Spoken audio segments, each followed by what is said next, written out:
Hey YouTube, Steve here. These are all the cards I'm submitting to PSA in the month of March. I'm going to break it down to maybe 4 or 5 videos, talk a little about the cards, and let's have some fun. So starting from the front here, we have the Umbreon Dark Rush Booster Pack promo. This one's actually quite a bit funny. It's a little bit sun faded, so you see this person probably got it from a store. They had it like maybe placed in the front or something like that, so it usually doesn't look as pale on the card, but yeah, you can tell it's a little bit sun faded. It's actually quite cool. It might affect the grade, it might not. Who knows? This is Keldeo from the Keldeo Start deck. And then a bunch of other black and white promos. You see most of these submissions will probably... I don't submit every single card, but I put all the gradable cards kind of in one stack. And anytime there's like way too many, anytime there's like way too many of the same card, I will not like card save them. I will just put them in a box for a later time. I'll generally only try to submit like 3 to 5 of the same card, especially if it's not that sellable. As you see here, this Gigalith promo, I'm not going to submit all these, I'm just going to send one, but I identified them as being gradable and put them in card savers and put them to the side so they don't get mixed up, because it's very easy to get mixed up if you just have too many piles of cards you're not going to grade, cards you aren't going to grade, and send them here, there, everywhere. So, as we get through these BWP promos, they're quite unique. You'd actually be very surprised at like the population on some of them, how much they actually sell for. The Swanna promo, we're probably not going to send that many. Some of them are really cute. You know, you got Jigglypuff, Flygon, Excadrills. So I think that's Swanna and Ducklet. Don't know the name of that bird. Axu, Rowler. This Meowth's great. So if you're looking to buy stuff like this, what I would generally always advise is, before you buy anything, just look at a sold listing. I mean, before you buy absolutely anything, even if you're buying graded cards, look at sold listings, because you never want to try to pay too much more than raw for the graded copy, because obviously you might as well just buy a graded one. So this is the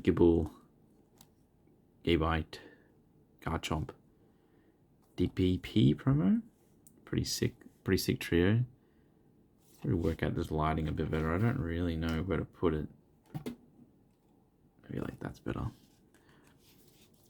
So yeah, I think if you're trying to buy this niche stuff, definitely see if it actually sells. Especially if you have like a much smaller store, I would try to stick to stuff that sells more often so you can turn your money over faster. So we got some Topiary promos and Skarmory, so we're only going to send one of each of those, but they're all really nice condition. But yeah, especially even if you're buying graded cards, even from me, if you're buying them from me or you're buying them from someone else, just make sure you look up and you're not paying way too much more than the recent comp. Some cards do just trend up in value because they're just quite hard to find. And it's never that bad to overpay or think you overpay, because like it'll probably catch up in the future and you'll be like, wow, I'm glad I bought one at that price. But if you're trying to buy raw cards, it's always good to keep an idea and keep on top of the market just to see how much there is. Now, me is a little bit different. I'm trying to create markets and expand my inventory, so I'm not really focused on doing it that much. But if you're only grading a certain amount of cards, it's definitely a good idea to make sure everything you're grading is worth it. Some of these LP promos, there's 6 of them, these starter cards with Fanpy and Totodile and everything, they're great. They sell in PSA 10 all day, like $100 or something, $80. In 9s, they are not very good. So if you're sending these, you really got to make sure you're sending perfect ones with no edge wear, no corner wear, decent centering, just like this Teddy Ursa. So LP promos are great. I did open all these from the packs that I got in my recent mail, so I don't even know if I captured that. That was a day and a half. But there's Totodile with a swirl in its mouth. That's quite nice. Now we're onto the holo cards from L3. Move this a little bit. So yeah, card savers are always the worst because these get so much dirt, dust, and hair on them. I got too many cats. Just got Politoed here with his little crown on the ground. Blossom. So these holo cards, even these are the same thing, you know, it's kind of like PSA 10 or bust. If I get PSA 9s on a bunch of these, I will just offer them in my store for like $40. $40 PSA 9. I feel like anyone who's chasing these older holos can kind of understand that they're not that easy to get mint. And if they can just get a guaranteed mint one for that little bit extra price, it's not too bad. Most of the premium in most cards is all in the 10. Not every card is going to have a premium in a 9 as well, like a first edition base set Charizard or something like that.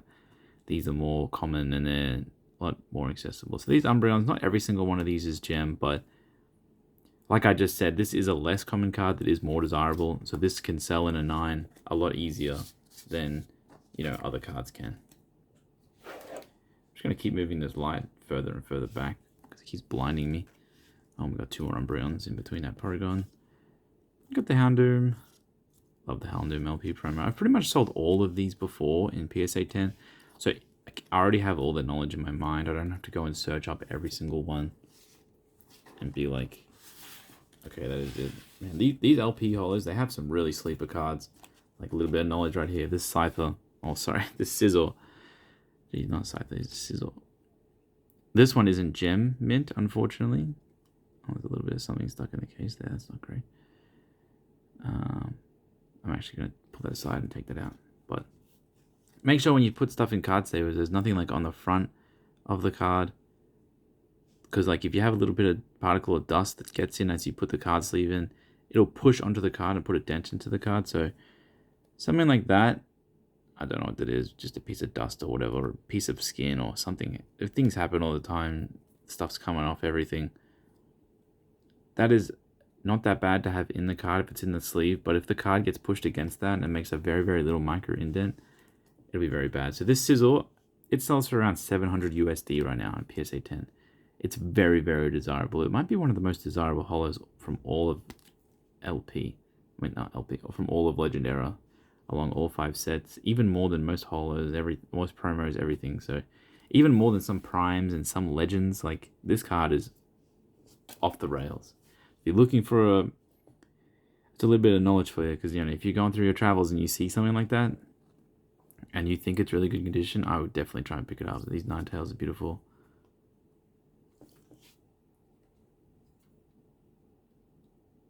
Let me just make that light a little bit less harsh. So it's got Politoads, Quagsire. Same with this Gyarados, you know, Soul Silver Gyarados is best. These ones aren't all perfect, but in my mind, you know, actually don't look too bad, to be honest. But just because there's no edge wear doesn't mean there's no little fine scratches. I'm happy with getting a 9 on this card because Gyarados collectors usually enjoy buying cards in a 9 because the price just gets raised up. Not everyone can pay 300, 400, 500 for a card, so $100 PSA 9 most likely. Stuff like this is perfectly fine.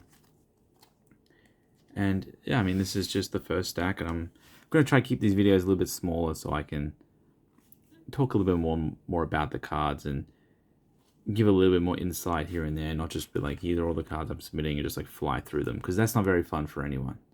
I mean, it might be fun for someone out there, but I do want to help people. And I want to show people that do like my store what is coming in the future. Like, if you are looking for a card, maybe you just hold off because Steve might have the PSA 10 Reviving Legends Espeon back in stock soon. So I like to give returning customers and people that I've done a lot of business with better deals, and we can go, like, we don't have to buy on like all the websites that have lots of fees and stuff like that. Like, we can and actually get to know each other, and we can figure out what each other want, because that's what it's all about, to be honest. I think getting to meet people and talking to people and like getting each other's interests and best interests at heart is the best. So I didn't talk about these before, but I skipped over them. These are just commons from Soul Silver, but very, very popular commons. There's Pikachu from Soul Silver. I think there's just Pikachu in this stack, but there's like Magikarp from Soul Silver is another great common. I think the market for those is infinite, seemingly. You can probably make, if the grading price is only 15, if you are someone who wants to resell cards, I think it's not too bad. If you get one of these, you can grade it. You can probably get $20, $30, $40, you know, value out of it from just grading it. I really don't like using the word profit, because I really push for people to, like, every time they make money, I really push just to put it back in straight away. and it's not really profit. It's just like you're just buying more cards, you're just getting more value.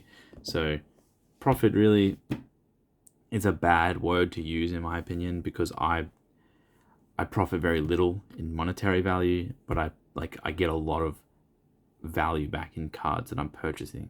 So I might sell one of these Scizor in PSA 10, then I'll go out and search and I'll buy out 3 or 4 raw ones from the market and see if I can get more PSA 10s. That's my idea. I actually really don't like selling cards. I love cards, but I need to sell the cards so I can buy more. So the whole idea is to buy more and more cards until you have an ever-ending waterfall, literally, just like in this picture. Ah, that's a great art. Is that a real picture? I mean, you got a waterfall in the background and everything. Did they put that in? Ah, that's amazing. But yeah, the idea is just to have so many cards, and then eventually you don't have to keep buying them as crazily. But I'm not at that point yet, unfortunately. So yeah, I'm a bit of rambling at the end here, but if you like these videos, let me know. Put any comments down the bottom. Happy to answer anything. Have a great day.